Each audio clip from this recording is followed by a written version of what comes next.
Hello? Hi, can I speak with Kevin, please? Yeah, that's me. Hey, Kevin, how are you? This is Jubal from Brook and Jubal in the Morning. Like the radio show? Yeah, exactly like it. It is it, as a matter of fact. Okay. How are you doing? I'm doing all right. Well, thank you for listening. I mean, I don't like listen. I'm sort of just aware that you're there. That's what I prefer. Okay, so I prefer people who just kind of know we exist, but don't actually know the show. I take back my compliment. So, Kevin, seeing as you don't listen a lot, or maybe have never listened before in your life, do you know what a second date update is? No, not really. Okay, well, it's a segment we do on our show where if you go out on a date with somebody and then end up not calling them back afterwards, they email us to see if we can get you on the phone and find out what went wrong. So somebody emailed us about you. Oh, who? Her name is Lindsay. You served her some coconut shrimp and then just sort of disappeared on her. I don't know if I'd characterize it that way, but yeah, I I kind of know her. Kind of know her. Okay. That was kind of a happy laugh. What's that?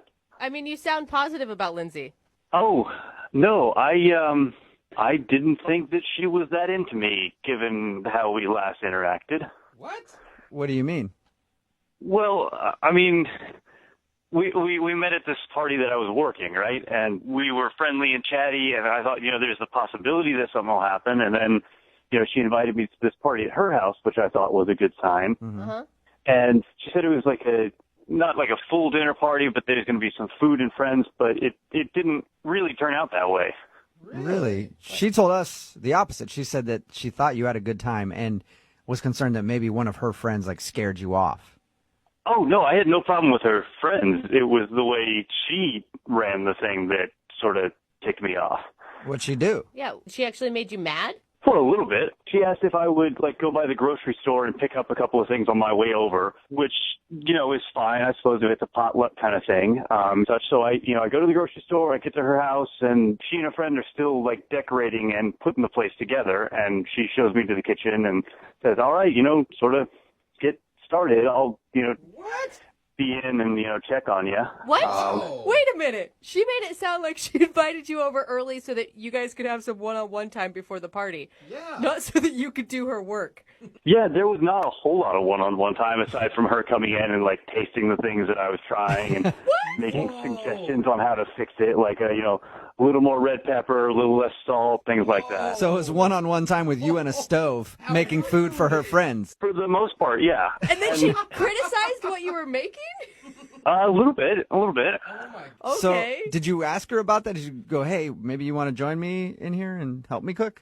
I didn't get that far because then people, the rest of the guests started showing up, and they all brought, pre-made stuff. So while I'm the only one in the kitchen making the hot stuff, and, as soon as it's ready, I finish a plate of tomato capreses or whatever, they come in and hustle the plate out of the room to the party, and I'm left there with empty counters and more things on the stove. So I feel like I was working the party. I wasn't participating in it. I mean, at any point did you just think, I must have misunderstood what she wanted from me and she actually is going to pay me for this? I mean, that's the only thing that I could think of, given that we met at a catering event. She must have thought that, that's what I do, Did she pay you for your services? No, that's Exactly. the thing. Yeah.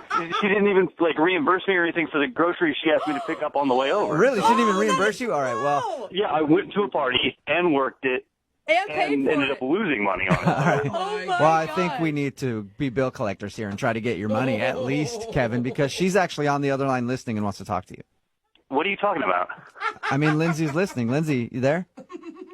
Yeah, hi, I'm here. Oh, Lindsay, you dog. Okay, well, what's happening right now?